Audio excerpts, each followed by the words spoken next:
Hi guys, it's Kimberly. Welcome back to the Twin Flame family. Wanted to give you a personal update as well as my lesson for the self-mastery series on emotions. And they go hand in hand. And I want to welcome any twin flame that's watching this along the journey who is either new to the journey, in self-doubt, really analyzing the 3D, not knowing how to process the hurt from the separation. I think by sharing some of what's happening in my personal journey, it may soothe some of you just to know what I'm going through is other people have gone through or are going through. Wow, my situation looked bleak. Look at hers, because wait till you hear. So yeah, as you guys know, I've always exposed the vulnerability without airing dirty laundry. I try to give you as much as I possibly can without, sacrificing the integrity of my relationship, which I will tell you on the 3D plane feels pretty non-existent right now. So that's part of the reason why I'm sharing. So many of you know that just officially went into, literally days ago, officially into a second separation, if we call it that, okay, like a physical separation. And the first, as I've said many times, the first time around in the separation, he was living with a karmic relationship. It's like they had been together, and they broke apart, and he and I came together, and then we did our little dance, and then when we broke off, he reconnected with the woman from previous, the one that he didn't learn all the lessons with, and moved in with her again. And it was like, that must have not have been finished. I was sandwiched somewhere in between there, and what happened between us, he ego ran back to her. So that all played out. I knew that wasn't going to last. I knew he was coming back to me, okay? I knew it. If you watch my early videos from last year, because that's when we were in separation around this time, I struggled for a while. I was learning what this all was. I was struggling with how to find the balance and what was surrender. I finally got to a place of surrender, but the surrender felt more like that I had surrendered the timeline. I no longer needed to connect with him or talk to him on the 3D. And I found that balance finally of not being attached to when it was going to happen and living my life, working on my healing, really being in my goddess energy and, uncovering a layer of healing. So in letting the 3D attachment go, I'm thinking, okay, I don't know when this is going to show up, but I know he's coming back. And he came back a lot sooner than I thought. And he freed himself of her. And I was cautious because I was I know there's stuff that he still needs to heal and that I'm still working on. But it was almost like an unstoppable thing. We had this contract together. We were supposed to come together.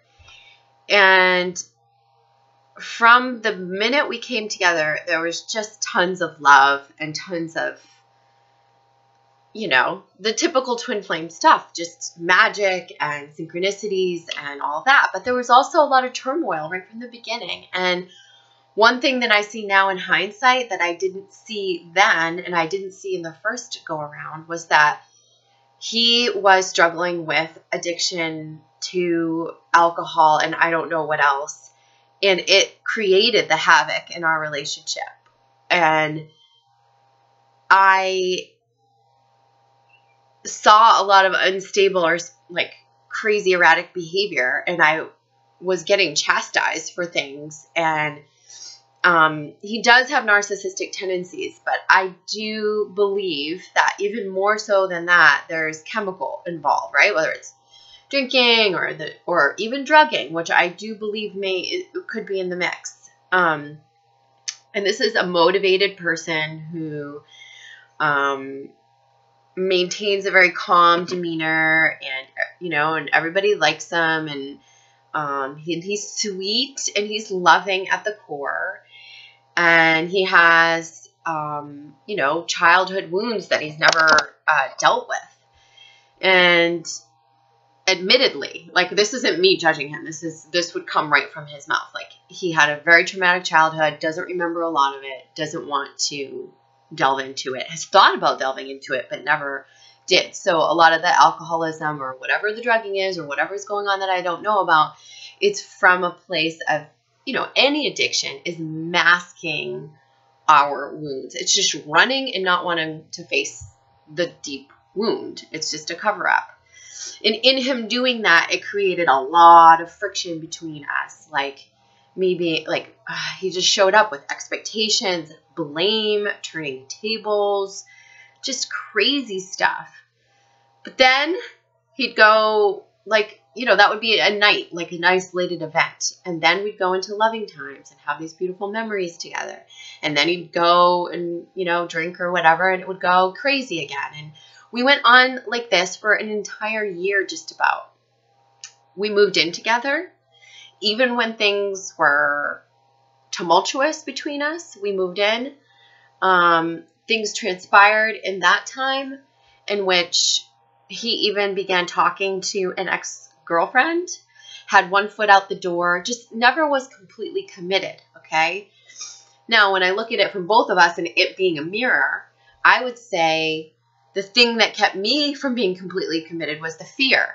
Well, here's this, guy who's not, like, seeing me all the way, or is, causing this havoc from the addiction or whatever. He's going to hurt me. He's going to cheat on me. He had a very dangerous feeling about him at certain times. And other times I felt like he was my rock, and it was the only place that felt like home.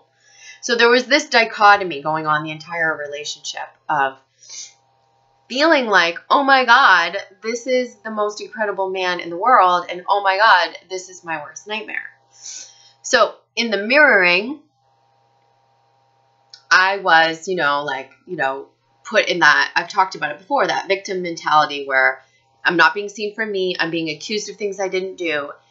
And it hit all of my triggers, all of them. I mean, you talk about unhealed wounds, they all came up. And specifically when we moved in together, and specifically the first few months. And I think part of it was that I felt him pulling away from me, and it's like all my insecurities came out. And this came in the form of us getting into fights where we're pushing each other around, horrible, horrible things, to yelling and screaming. I mean, screaming and yelling and threatening and saying horrible things that I regret and that I didn't mean. And it got to a point where it was so bad that he was going to move out, and we somehow were able to look at ourselves, and he stopped drinking for a while, and I controlled my reactions, and there were no triggers for a period of time. We got ourselves in a place of like stasis, right? We were like this, things were good. We were able to be in love for a while and not have, it's not that the mirroring went away. It's that we were controlling ourselves. He was controlling the addictions. I was controlling that, morphed his personality and sent him into his wounds and all his triggers. And I was really enjoying being in the now with him and being in that and learning to control myself and self-reflect on how I had reacted to him and where that all came from. But I still didn't get it all the way yet. So then it's like the tables turned. Somewhere in the late spring, he went back into the drink. He went back to work full time. He has a little break in the winter. And it's like all the stresses and the unhappiness with his life came back in, and he began the drinking and I believe drugging again, but I'm not sure. Whatever it is, it severely alters his personality. Anger, coming home with expectations.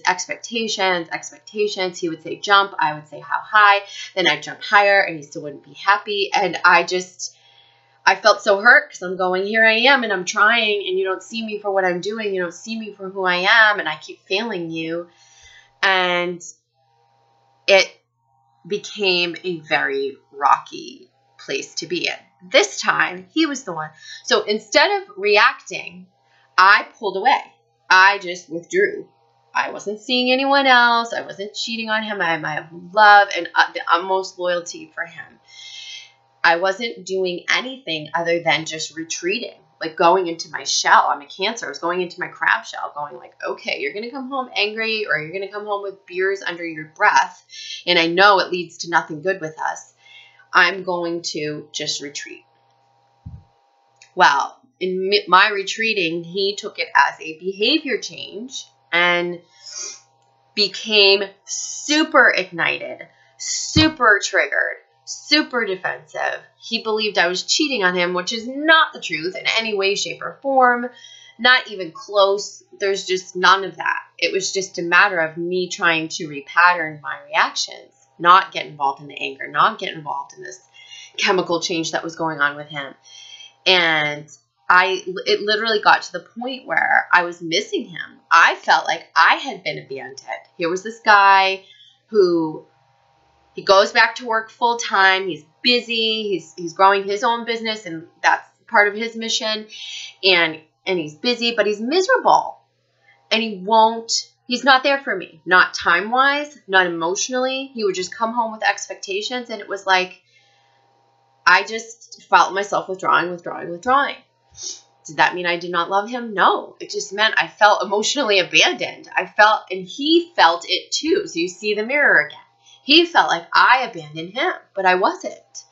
I was still very connected. I mean, of course, our connection never dies, but I was still I was hurt, and his ego wouldn't allow him the ability to come over to my side and say, hey, I'm sorry that this is hurting you. It was all like defense and are you cheating on me and accusations. And like I said in my past video, this is the victim where I get victimized. And this is something that goes back to my sibling in childhood who had the narc tendencies.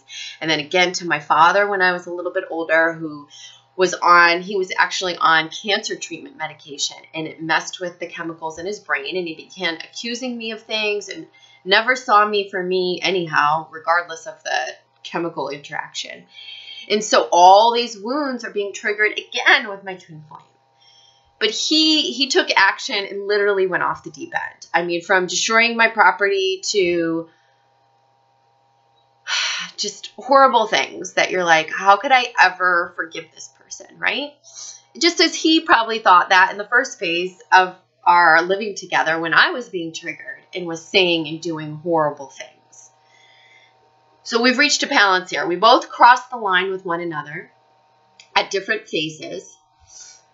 The difference is that I never disconnected from him, and I stayed doing my work behind the scenes. And I'm thankful for what has transpired because it brought me to the deeper level of healing, which is I know now that my biggest trigger is about not being believed and not being seen, as well as the abandonment and all the issues that we both have, right? Like the mutual fear of abandonment, the rejection, the insecurities, which I worked on last summer, but are not. It's like I told a friend the other day, or I told a client the other day, it's like when you clean your bathtub, okay?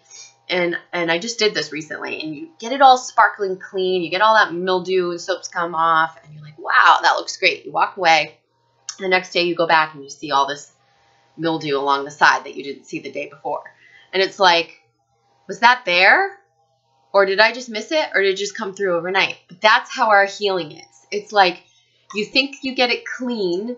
We think we get all the way to the bottom of it, and then whoop, it resurfaces, or we see something that we didn't see before. And that's what this dance is for us in that mirror. So I see the pieces that I need to heal and work on. Not just the reasons why I stood in front of someone who was abusing me, you know, psychologically and emotionally. Why was I doing a dance with someone who was addicted in the first place? You know, why was that? Why did I not have self-love enough to be there? Was I just using the twin flame, you know, connection as an excuse? Did I just need to see it through to learn the lessons? What is in this for me that I can take away from it and work on myself? Because it got to a point where things got so bad that he had to move out of my physical space, it was our physical space. He felt like he never had a place here, that it was predominantly my place. And I didn't make him feel that way in any way intentionally. So he started, because he felt disempowered by that, which I never made him feel that way. I tried to make a home for us in my eyes. He began to pull power plays. It became a power struggle. He was seeking vengeance. He was destroying my property. He was moving things around. He was just being awful. And it was like a power play. He was trying to get control where he felt powerless. And it triggered me. I mean, when someone's destroying your property, or, you know, I'm OCD as is. I like my home a certain way. And when someone's, you know, triggering you that way, like pushing your butt on purpose. And it was his sort of way of like grasping at this, I got you. Or it became like War of the Roses. And it was ugly. And so it got to the point where we were up for a renewal on our lease, and we're renting this physical space. And this sort of 6-month period together had been a trial, that we had sort of set that up as a trial. But for both of us, because we underneath it all love each other, right? We do love each other. We just don't love ourselves enough to be with one another right now. Because of that, I don't think either of us really thought it was going to end, right? There was still this piece of us that no matter how bad it got, no matter how toxic it was, no matter how much shit we were mirroring back, we would find forgiveness and we would work our way out of it. But I got to the point where I knew that things were crossed, lines were crossed, that we need to separate, because it's not healthy for either one of us right now. And the work that we need to do is not with each other. It's on ourselves. And so he had about a month to find a new place, a little over a month. And he went in and out of truth and love and into vengeance. And it's like the most horrible little boy acting out. And it really created a lot of stress for both of us. And I tried to love him to the end, and he wouldn't allow me to. And in the second to last week before he left, like I said, it was almost in line with some of my readings where the masculine was coming forth with this truth, and he was coming to me with truth. And then it was like ego went up, and I've never seen him again. And I mean, he just moved out physically. I don't mean I've never seen him again, like physically. I mean, when his ego went up to protect himself so that he could numb himself to leave, it's like, I don't even know who that man is. I don't know. It's like, where did the feelings go? He just shut them off.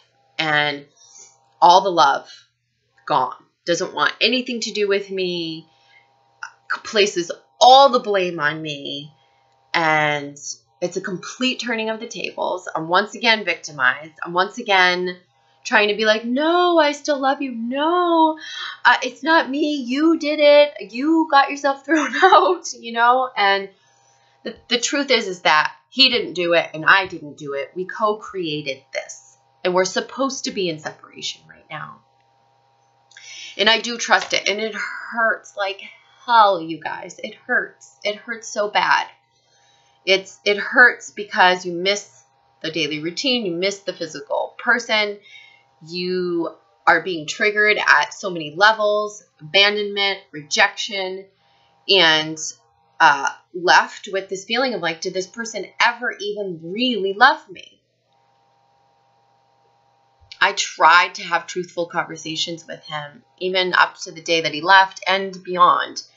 And he just doesn't want to, and his ego won't allow him to. So he is in that space of, so this separation is different because he's in that space of, this is done and I am never coming back.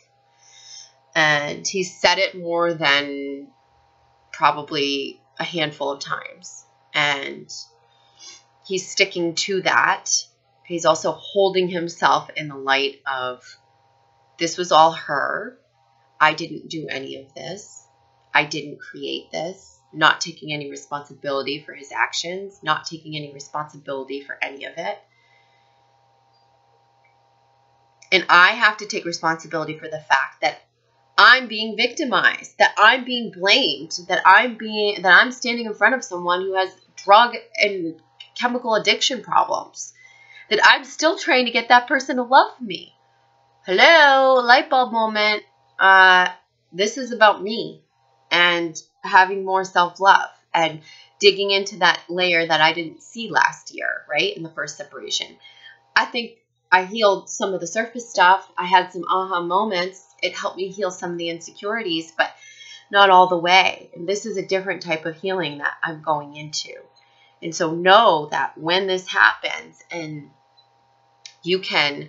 I'm going to do another video about our emotions, okay? And the self-mastery of how we go into our emotions. But I have to tell you that in the breakup, I have allowed myself to be present with all of the emotions. And it's been a very tearful, difficult journey. And I'm not masking it. I'm drinking coffee. I'm not drinking alcohol. I'm not, just throwing myself out there and dating. I'm not binge watching movies like I normally do. I'm allowing myself to rest. I'm allowing myself to feel all the emotions. Because like yesterday, we had a text interaction and he said, "Leave me alone for good." And this is coming from a man who's coming in and out of like emotion, showing his true emotion. I didn't think this was really going to end. Please don't abandon me. All of this. And it's like his ego is like, it's like the wall is up. And so when someone says, "Leave me alone for good," you got to leave them alone. And you have to mourn it and you have to get through it. And anyone who tells you differently is leading you down a path to disillusion and delusion. It's not that I'm giving up on the connection or that I don't love him. And sometimes when someone says, "Don't love me, leave me alone, I hate you, go away, I don't want to talk to you," or they push us away or they resist us, we often push our true emotions down. It like jolts us. So we push the love that we have for them away. Say, "I don't feel like I have a right to love you." But I don't feel that way. I'm not doing that to myself. I'm saying, I still love you at a soul level. I'm fine honoring the no contact. It's better off. I can't stand in front of someone any longer that is going to abuse me or turn the tables. That's on him. When he chooses to see the truth of what's happened and take responsibility for himself, that's on him. All I can question is why I've stood in front of this person for so long, why I've allowed this behavior, why I'm grappling for someone to see who I really am, who doesn't want to see who I am at this time, at this point in our lives. And, with him, I know it's cyclical too. And I know that eventually truth will come through, or he'll just stay in his ego and he'll keep repeating his patterns. And the truth is that in all of the things that come up when you break up or you go into a physical separation, with the abandonment and the rejection and the insecurities and all of that, it's like your first place that you go to quite often is, when is he coming back? Ask yourself, why do you want this person to come back first? Okay? Why? Why is there that attachment? What is it that you need from them that you're trying to complete yourself with? And two, if you're like, one of the first reactions I had, and one of the reasons why I was crying so much, is because I could just feel him moving on. I can just feel him throwing himself into another relationship. But then when I reframed it for myself and said, okay, he throws himself into another relationship. He'll paint me as the bad guy. He's not going to accept any responsibility. And he's going to run into himself again and again and again and again. And that's his stuff to learn, not mine. He's not going to go have some loving relationship. He's not going to go get married tomorrow. And if he does, it's going to be a disaster. So that's on him. And I got to let that go and realize he's not going to someone else because she's better than me or better than I am. It's not going to be like that. But it feels that way because it taps into my insecurities. So I have to sit with myself and go, why am I so threatened? Why do I feel like he's going to move on with someone better? Where is that rooted in my insecurities? Why do I feel rejected? Why do I feel abandoned when I'm the one that drew the line and said, hey, buddy, I can't deal with this behavior anymore? But how come I'm feeling abandoned? Because he's not seeing the truth, because he's pushing me away. Well, that's a gift to me then. Do you understand that? That's a gift to me that he's doing that. Because it's enabling me to detach from the 3D situation and to find my, you're not going to have closure with a twin flame. You're not. The connection is alive. Who we are at the soul level, it is two people that love each other, two souls that are one. But this is about discovering our own self-love and doing our healing now at a deeper place. And let me tell you that having a separation of a different kind, and you may go through many separations in your journey. You may have checkpoints, and then you may separate again. I mean, we went all the way into living together. And is that a painful heartache now? Yes, of course it is. I loved this man. I gave everything that I had in me that I could possibly give at this place in time. But when you let all that go and you go, well, look at it from a higher perspective. We both weren't ready. We weren't ready to love ourselves enough. And I feel as though I am accelerating more in my work. This is not a judgment on him, but I'm accelerating more in my work, in my awakening, in my taking self-responsibility, in my taking my own path here to further my awakening and further my enlightenment. And we can't energetically hold space anymore because he's not even looking in the mirror. And so it doesn't work. It doesn't work to hold space. Of course, we're going to be separated. So, the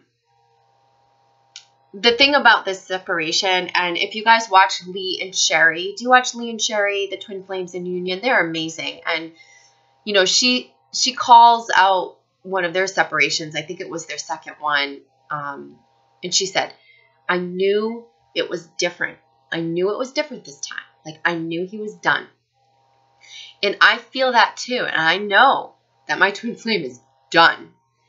And Sherry says, the way that I had to manage is I had to let go of all expectations. No obsessing, no checking the social media, no calling, no holding out hope for, no looking at the signs going, oh, well, maybe he'll come around. Or it's truly like, get on with your life. And that doesn't mean closing down the love in your heart. And that doesn't mean not acknowledging the connection. That means letting go of all of the physical attachment. And I have to agree that that's the best way to navigate this. Doing your self-work, letting go of the physical attachment. I mean, letting it go. Like, not, maybe he'll call in 3 days. Maybe he'll call in 3 weeks. Maybe I'll talk to him in 3 months. Like, bye-bye in the physical. We're always going to have this connection. I already saw a sign. I saw a sign with his name in it. With him saying, like, with it saying, like, he's up ahead, like, coming up ahead. And a rainbow coming through the sign, like, through the light, like the prisms of light. And I looked at it. I took a picture of it. I said, wow, that's amazing. And then I let it go. Because too often we look at the signs and we're like, oh, I know what that means. And you're like, I wonder when that's going to happen. I wonder when that's going to happen. Oh, he's coming back. Oh, blah, blah, blah. It's like, no, that's saying he's always there. He's always ahead of me. He's always around me. There is rainbow energy around this. This is gift. This is magic. We don't know what's going to happen down the road, but this is not meant to be held onto. And that's a hard thing to face for many twin flames, because we want the hope. We want to keep our hope alive. We want to keep having faith in the connection is not the same as having hope in the physical. Understand that. Having faith in what this is at the higher realm, and knowing how you're connected at the soul level, and knowing the telepathic connection, and knowing what the signs are, and trusting yourself, and trusting what this was all for, and trusting everything to be in divine timing. And that is different than having hope or false hope in the 3D. They're two totally different things. So some of you come to me and you're like, well, I don't know whether I should hang on or not, or should I let go? It's like, this isn't up to you. Let go of the hope in the 3D. Let go of that. Let go of the attachment that you have to outcome. Because most of us can't just purely, like hope in such a way that there's no attachment. Hope has that expectation with it attached to it. Now, faith is something different. Faith is, I trust this. Faith is, I know what this connection is. Faith is, I'm so confident in my psychic abilities and my intuition. I'm so confident in what those signs are. I'm so confident that this connection is never going to end. I'm so confident that that I know what this is at the soul level, and I'm just beaming light to this soul for his healing and for his well-being, the same that I'm beaming light to myself. That's faith. Hope in the 3D is like, I'm hopeful he's going to come back to me. I'm hopeful his karmic relationship is going to end. I'm hopeful that he'll see the light. I'm hopeful that he'll do his healing. And you see what that all is? You're still hoping that you're going to control it. And you can't freaking control it. I can't control him. We tried. He and I both tried to control one another on every level. He was trying to control me through the manipulation that he was doing around my home and trying to get the power back. He was trying to control me by having expectations, by, believing that or accusing me of being with someone else. I was trying to control him by, keeping tabs on him and being insecure about what he was doing and needing to know where he was all the time and not trusting him fully and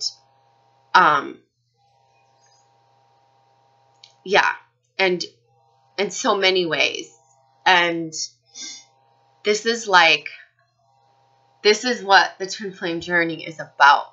It's releasing the control, getting our inner polarities in balance so that we can stay in our power and not need the control, not need to control outwardly. Like, what are you doing? Where did you go? Why are you still with her? When are you coming back? When am I going to hear from you again?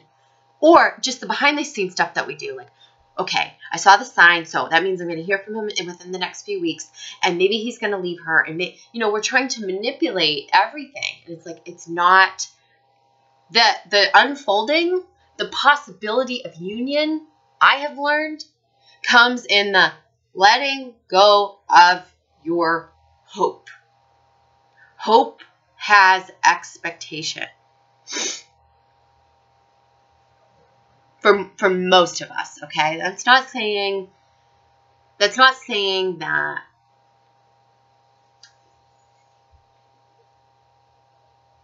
I'm going to leave it like that, because for most of us in the 3D reality, that's how we see hope.